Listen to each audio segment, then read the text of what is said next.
नमस्कार, मधुर हिंदी क्लासेस में आपका स्वागत है। आज हम भीष्म साहनी की सुप्रसिद्ध कहानी चीफ की दावत का पाठ करेंगे।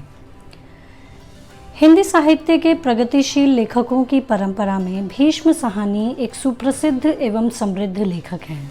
उन्होंने अपने साहित्यिक लेखन का आरंभ कहानी विधा से ही किया। मध्यवर्गीय जीवन की विडंबनाओं को उन्होंने अपनी कहानियों का आधार बनाकर मध्य वर्ग की मानसिकता के विविध रूपों को उजागर किया है। साथ ही बदलते सामाजिक संबंधों तथा मानवीय संबंधों को भी रेखांकित किया है। चीफ की दावत कहानी में मध्य वर्गीय समाज, उसके परिवेश और मानसिकता को वास्तविकता के साथ अभिव्यक्त किया गया है। इस कहानी में खोखली मर्यादाओं, बाह्य आडंबरों और आरोपित नैतिकता को भीष्म साहनी ने यथार्थ के धरातल पर अंकित किया है। इस कहानी का मुख्य उद्देश्य मध्यवर्गीय व्यक्ति की अवसरवादिता और उसकी महत्वाकांक्षा में पारिवारिक संबंधों के विघटन को उजागर कर अपने बड़ों के प्रति असंवेदनशील पीढ़ी को आईना दिखाना था। साथ ही आधुनिक दिखने की चाह में मध्यवर्गीय व्यक्ति की प्रदर्शन प्रिय प्रवृत्ति और इस प्रवृत्ति के कारण इन आधुनिक परिवारों में बूढ़ों के प्रति उपेक्षा भाव एवं उनकी दुर्दशा का चित्रण भी लेखक का मुख्य उद्देश्य रहा है। चलिए बढ़ते हैं कहानी पाठ की ओर। कहानी कुछ इस प्रकार है। आज मिस्टर श्यामनाथ के घर चीफ की दावत थी। श्यामनाथ और उनकी पत्नी को पसीना पोंछने की फुर्सत न थी। पत्नी ड्रेसिंग गाउन पहने, उलझे हुए बालों का जूड़ा बनाए, मुंह पर फैली हुई सुर्खी और पाउडर को मले और मिस्टर श्यामनाथ सिगरेट पर सिगरेट फूंकते हुए। आज मिस्टर श्यामनाथ के घर चीफ की दावत थी। श्यामनाथ और उनकी पत्नी को पसीना पोंछने की फुर्सत न थी। पत्नी ड्रेसिंग गाउन पहने, उलझे हुए बालों का जूड़ा बनाए, मुंह पर फैली हुई सुर्खी और पाउडर को मले और मिस्टर श्यामनाथ सिगरेट पर सिगरेट फूंकते हुए चीज़ों की फहरिस्त हाथ में थामे एक कमरे से दूसरे कमरे में आ जा रहे थे। आखिर 5 बजते बजते तैयारियां मुकम्मल होने लगीं। कुर्सियां, मेज़, तिपाइयां, नैपकिन, फूल सब बरामदे में पहुंच गए। ड्रिंक का इंतज़ाम बैठक में कर दिया गया। अब घर का फालतू सामान अलमारियों के पीछे और पलंगों के नीचे छिपाया जाने लगा। तभी श्यामनाथ के सामने सहसा एक अड़चन आ खड़ी हुई। माँ का क्या होगा? इस बात की ओर न उनका न उनकी कुशल गृहिणी का ध्यान गया था। मिस्टर श्यामनाथ श्रीमती की ओर घूमकर अंग्रेजी में बोले, माँ का क्या होगा? श्रीमती काम करते करते ठहर गई और थोड़ी देर तक सोचने के बाद बोली, इन्हें पिछवाड़े इनकी सहेली के घर भेज दो, रात भर बेशक वहीं रहें, कल आ जाए। श्यामनाथ सिगरेट मुंह में रखे सिकुड़ी आंखों से श्रीमती की चेहरे की ओर देखते हुए पल भर सोचते रहे। फिर सिर हिलाकर बोले, नहीं, मैं नहीं चाहता कि उस बुढ़िया का आना जाना फिर यहाँ शुरू हो जाए। पहले ही बड़ी मुश्किल से बंद किया था। माँ से कहें कि जल्दी ही खाना खा के शाम को ही अपनी कोठरी में चली जाएं। मेहमान कहीं 8 बजे आएंगे, इससे पहले ही अपने सब काम निपटा लें। सुझाव ठीक था, दोनों को पसंद आया। मगर फिर सहसा श्रीमती बोल उठी, जो वह सो गई और नींद में खर्राटे लेने लगी तो? साथ ही तो बरामदा है जहां लोग खाना खाएंगे। तो इन्हें कह देंगे कि अंदर से दरवाज़ा बंद कर लें, मैं बाहर से ताला लगा दूंगा। या माँ को कह दूं कि अंदर जाकर सोए नहीं, बैठी रहें। और क्या? और जो सो गई तो डिनर का क्या मालूम कब तक चले? 11 बजे तक तो तुम ड्रिंक ही करते रहते हो।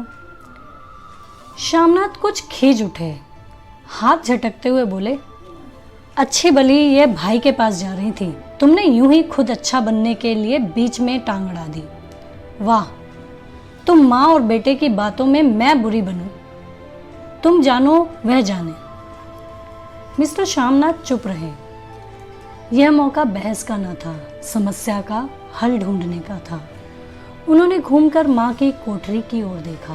कोठरी का दरवाज़ा बरामदे में खुलता था। बरामदे की ओर देखते हुए झट से बोले, मैंने सोच लिया है।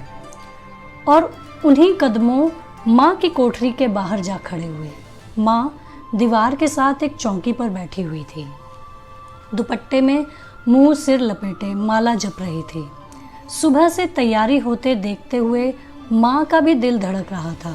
बेटे के दफ्तर का बड़ा साहब घर पर आ रहा है, सारा काम सुबीते से चल जाए। माँ, आज तुम खाना जल्दी खा लेना, मेहमान लोग 7:30 बजे आ जाएंगे। माँ ने धीरे से मुंह पर से दुपट्टा हटाया और बेटे को देखते हुए कहा, आज मुझे खाना नहीं खाना है बेटा। तुम जो जानते हो मांस मछली बने तो मैं कुछ नहीं खाती। जैसे भी हो अपने काम जल्दी निपटा लेना। अच्छा बेटा। और माँ, हम लोग पहले बैठक में बैठेंगे, उतनी देर तुम यहाँ बरामदे में बैठना। फिर जब हम यहाँ से जाएं तो तुम गुसल खाने के रास्ते बैठक में चली जाना। माँ अवाक बेटे का चेहरा देखने लगी, फिर धीरे से बोली, अच्छा बेटा। और माँ, आज जल्दी सो नहीं जाना, तुम्हारे खर्राटे की आवाज़ दूर तक जाती है। माँ लज्जित सी आवाज़ में बोली, क्या करूँ बेटा, मेरे बस की बात नहीं है। जब से बीमारी से उठी हूँ नाक से सांस नहीं ले सकती। मिस्टर श्यामनाथ ने इंतज़ाम तो कर दिया, फिर भी उनकी उधेड़-बुन ख़त्म नहीं हुई। जो चीफ अचानक उधर आ निकला तो 8-10 मेहमान होंगे, देसी अफसर, उनकी स्त्रियां होंगी, कोई भी गुसल खाने की तरफ जा सकता है। क्षोभ और क्रोध में वह झुंझलाने लगे। एक कुर्सी को उठाकर बरामदे में कोठरी के बाहर रखते हुए बोले, आओ माँ, इस पर बैठो। माँ माला संभालती, पल्ला ठीक करती उठी और धीरे से कुर्सी पर आकर बैठ गई। यूं नहीं माँ, टांगे ऊपर चढ़ाकर नहीं बैठते, यह खाट नहीं है। माँ ने टांगे नीचे उतार ली। और खुदा के वास्ते नंगे पांव नहीं घूमना, ना ही वह खड़ाऊ पहनकर सामने आना। किसी दिन तुम्हारी यह खड़ाऊ उठाकर मैं बाहर फेंक दूंगा। माँ चुप रही। कपड़े कौन से पहनोगी माँ? जो हैं वही पहनूंगी बेटा, जो कहो पहन लूं। मिस्टर श्यामनाथ सिगरेट मुंह में रखे फिर अधखुली आंखों से माँ की ओर देखने लगे और माँ के कपड़ों की सोचने लगे। श्यामनाथ हर बात में तरतीब चाहते थे। घर का सब संचालन उनके अपने हाथ में था। खूंटियाँ कमरों में कहाँ लगाई जाएं, बिस्तर कहाँ पर बिछें, किस रंग के पर्दे लगाए जाएं, श्रीमती कौन सी साड़ी पहने, मेज किस साइज़ की हो। श्यामनाथ को चिंता थी कि अगर चीफ का साक्षात माँ से हो गया तो कहीं लज्जित नहीं होना पड़े। माँ को सिर से पांव तक देखते हुए बोले, तुम सफ़ेद कमीज़ और सफ़ेद सलवार पहन लो माँ, पहन के आओ तो ज़रा देखूं। माँ धीरे से उठी और अपनी कोठरी में कपड़े पहनने चली गई। यह माँ का झमेला ही रहेगा। इन्होंने फिर अंग्रेज़ी में अपनी स्त्री से कहा, कोई ढंग की बात हो तो भी कोई कहे, अगर कहीं कोई उल्टी सीधी बात हो गई, चीफ को बुरा लगा तो सारा मज़ा जाता रहेगा। माँ सफ़ेद कमीज़ और सफ़ेद सलवार पहनकर बाहर निकली। छोटा सा कद, सफ़ेद कपड़ों में लिपटा छोटा सा सूखा हुआ शरीर, धुंधली आंखें, केवल सिर के आधे झड़े हुए बाल पल्ले की ओट में छिप पाए थे। पहले से कुछ ही कम कुरूप नजर आ रही थी। चलो ठीक है, कोई चूड़ियाँ वूड़ियाँ हो तो वह भी पहन लो, कोई हर्ज नहीं। चूड़ियाँ कहाँ से लाऊं बेटा, तुम तो जानते हो सब जेवर तुम्हारी पढ़ाई में बिक गए। यह वाक्य श्यामनाथ को तीर की तरह लगा। तिनक्कर बोले, यह कौन सा राग छेड़ दिया माँ, सीधा कह दो नहीं है जेवर। इससे पढ़ाई वढ़ाई का क्या ताल्लुक है? जो जेवर बिका तो कुछ बनकर ही आया हूँ, निरा लंडूरा तो नहीं लौट आया। जितना दिया था उससे दुगना ले लेना। मेरी जीभ जल जाए बेटा, तुमसे जेवर लूँगी? मेरे मुंह से यूं ही निकल गया। जो होते तो लाख बार पहनती। 5:30 बज चुके थे।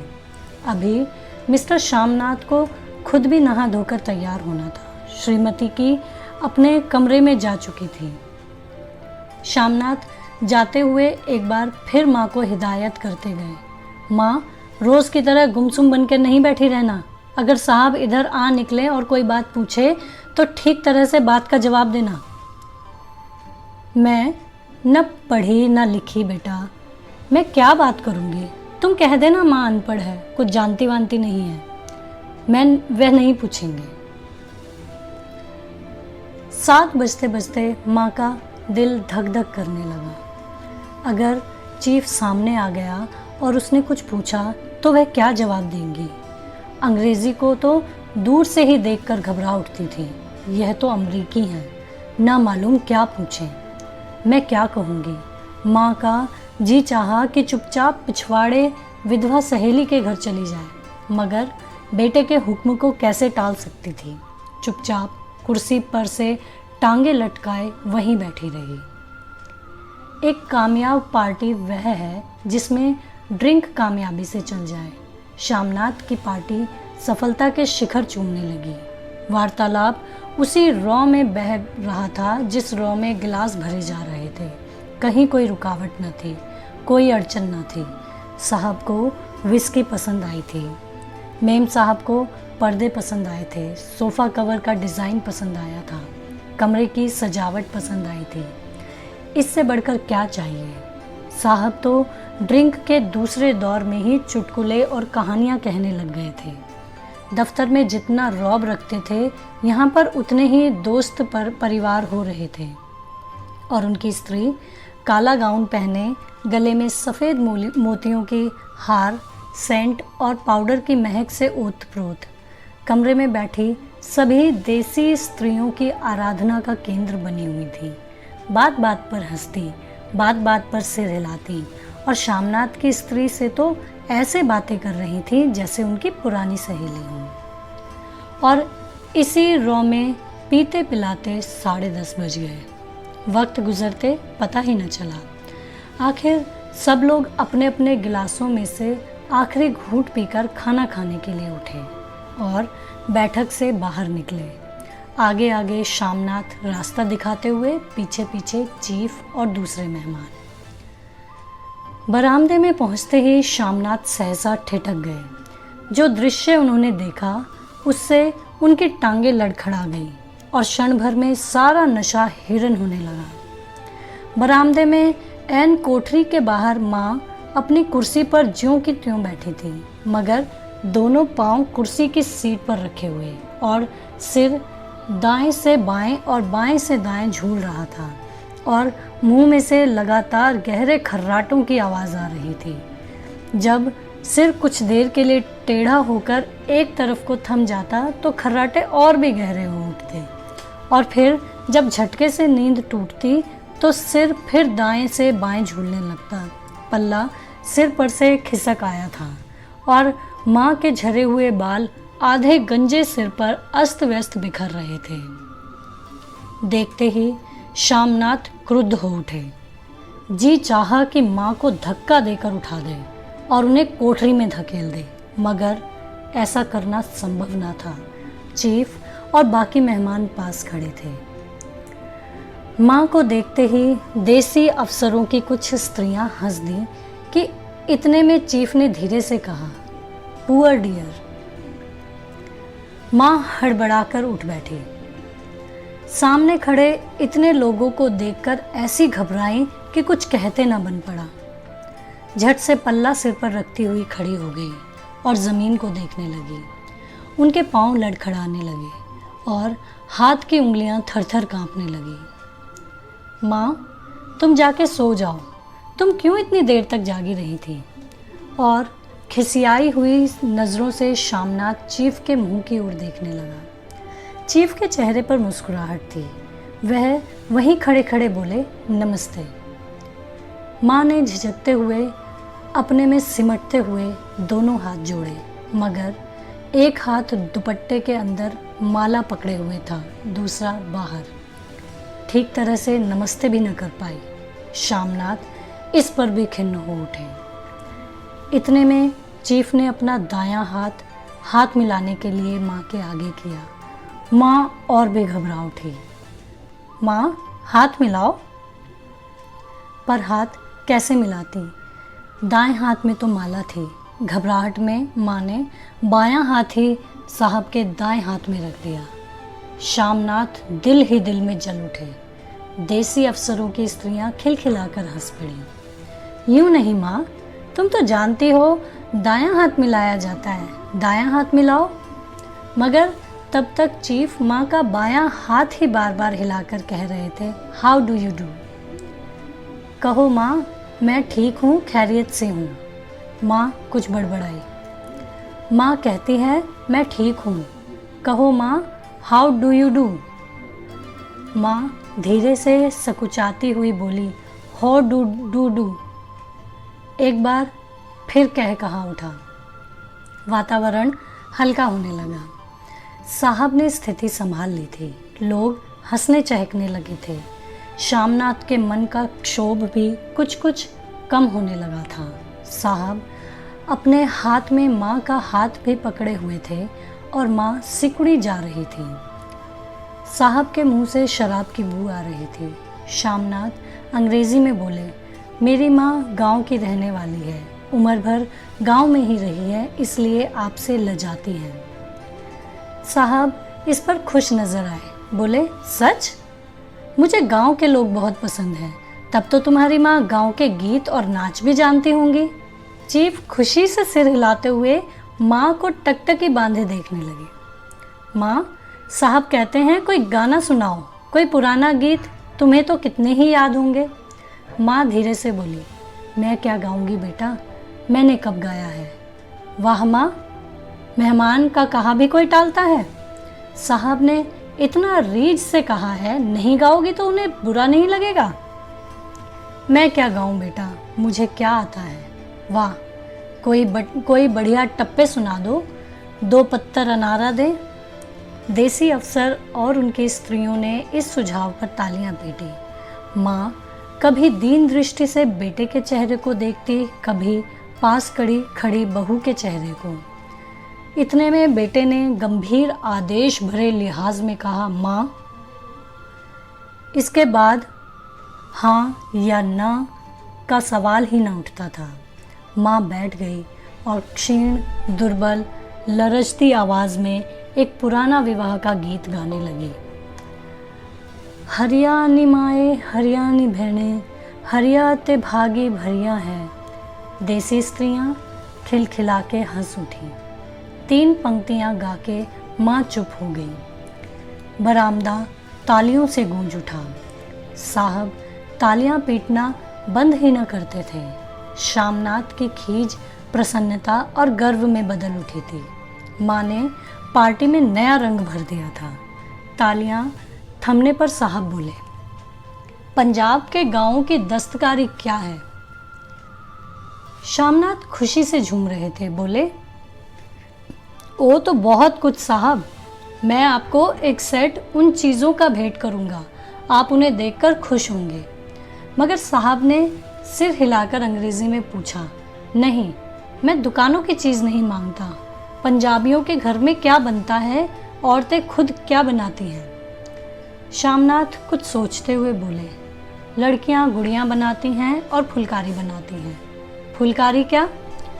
शामनाथ फुलकारी का मतलब समझने की असफल चेष्टा करने के बाद माँ को बोले, क्यों माँ, कोई पुरानी फुलकारी घर में है? माँ चुपचाप अंदर गई और अपनी पुरानी फुलकारी उठा लाई। साहब बड़ी रुचि से फुलकारी देखने लगे। पुरानी फुलकारी थी। जगह जगह से उसके तागे टूट रहे थे और कपड़ा फटने लगा था। साहब की रुचि देखकर शामनाथ बोले, ये फटी हुई है साहब, मैं आपको नई बनवा दूंगा, माँ बना देगी। क्यों माँ? साहब को फुलकारी बहुत पसंद है, इन्हें ऐसी ही फुलकारी बना दोगी ना? माँ चुप रही, फिर डरते डरते धीरे से बोली, अब मेरी नज़र कहाँ है बेटा, बूढ़ी आंखें क्या देखेंगी। मगर माँ का वाक्य बीच में ही तोड़ते हुए शामनाथ साहब को बोले, वह ज़रूर बना देगी, आप उसे देखकर खुश होंगे। साहब ने सिर हिलाया, धन्यवाद किया और हल्के हल्के झूमते हुए खाने की मेज़ की ओर बढ़ गए। बाकी मेहमान भी उनके पीछे पीछे हो लिए। जब मेहमान बैठ गए और माँ पर से सबकी नज़र हट गई तो माँ धीरे से कुर्सी पर से उठी और सबसे नज़रें बचाती हुई अपनी कोठरी में चली गई। मगर कोठरी में बैठने की देर थी कि आंखों में छल छल आंसू बहने लगे। वह दुपट्टे से बार बार उन्हें पोंछती, पर वह बार बार उमड़ आते, जैसे बरसों का बांध तोड़कर उमड़ आए हों। माँ ने बहुतेरा दिल को समझाया, हाथ जोड़े, भगवान का नाम लिया, बेटे के चिरायु होने की प्रार्थना की, बार बार आंखें बंद की, मगर आंसू बरसात के पानी की तरह जैसे थमने में ही ना आते थे। आधी रात का वक्त होगा। मेहमान खाना खाकर एक एक करके जा चुके थे। माँ दीवार से सटकर बैठी, आंखें फाड़े दीवार को देखे जा रही थी। घर के वातावरण में तनाव ढीला पड़ चुका था। मोहल्ले की निस्तब्धता शामनाथ के घर पर भी छा चुकी थी। केवल रसोई में प्लेटों के खनकने की आवाज़ आ रही थी।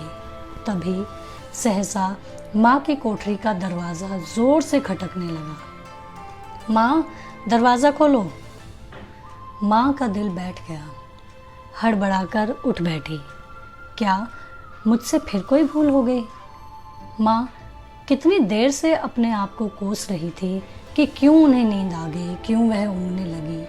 क्या बेटे ने अभी तक क्षमा नहीं किया? माँ उठी और कांपते हाथों से दरवाज़ा खोल दिया। दरवाजे खुलते ही शामनाथ झूमते हुए आगे बढ़ आए और माँ को आलिंगन में भर लिया। ओह अम्मी, तुमने तो आज रंग ला दिया। साहब तुमसे इतना खुश हुआ कि क्या कहूँ। ओह अम्मी, अम्मी। माँ की छोटी सी काया सिमटकर बेटे के आलिंगन में छिप गई। माँ की आंखों में फिर आंसू आ गए। उन्हें पोंछती हुई धीरे से बोली, बेटा तुम मुझे हरिद्वार भिजवा दो, मैं कब से कह रही हूँ। शामनाथ का झूमना सहसा बंद हो गया और उसकी पेशानी पर फिर तनाव के बल पड़ गए। उनकी बाहें माँ के शरीर पर से हट आईं। क्या कहा माँ? यह कौन सा राग छेड़ दिया तुमने? शामनाथ का क्रोध बढ़ने लगा था। बोलते गए, तुम मुझे बदनाम करना चाहती हो ताकि दुनिया कहे कि बेटा माँ को अपने पास नहीं रख सकता। नहीं बेटा, अब तुम अपनी बहू के साथ जैसा मन चाहे रहो। मैंने अपना खा पहन लिया, अब यहाँ क्या करूँगी। जो थोड़े दिन जिंदगानी के बाकी हैं, भगवान का नाम लूँगी। तुम मुझे हरिद्वार भिजवा दो। तुम चली जाओगी तो फुलकारी कौन बनाएगा? साहब से तुम्हारे सामने ही फुलकारी देने का इकरार किया है। मेरी आंखें अब नहीं हैं बेटा जो फुलकारी बना सकूं। तुम कहीं और से बनवा लो, बनी बनाई ले लो। माँ, तुम मुझे धोखा दे के यूं चली जाओगी? मेरा बनता काम बिगाड़ोगी? जानती नहीं साहब खुश होगा तो मुझे तरक्की मिलेगी।